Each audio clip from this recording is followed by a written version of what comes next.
सगळ्यात जास्त आधार कार्डसाठी त्रस्त आहे। आणि आधार कार्ड जेव्हा आपण बनवायला जातो तर नक्कीच काही ना काही आपल्याला कारण सांगतात आणि आधार कार्डसाठी आपल्याला नको त्या कागदपत्राची मागणी करतात। आता तुम्ही मला सांगा, जर 70 वर्ष 75 वर्ष अगोदर जर एखादा बाई किंवा माणूस जन्मलेला असेल तर त्याचा जन्माचा दाखला कुठं भेटेल का?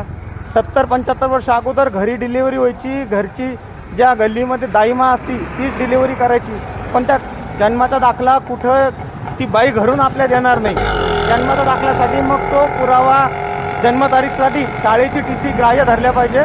पण आता 44 डिग्री हे सेल्सिअस जालना शहराचं तापमान झालेलं आहे आणि आधार कार्डसाठी हे जे आधार कार्ड सेंटरवाले आहेत ते नको त्या कागदपत्राची मागणी करत आहे आणि नको तरी सामान्य नागरिकाला त्रास देत आहेत।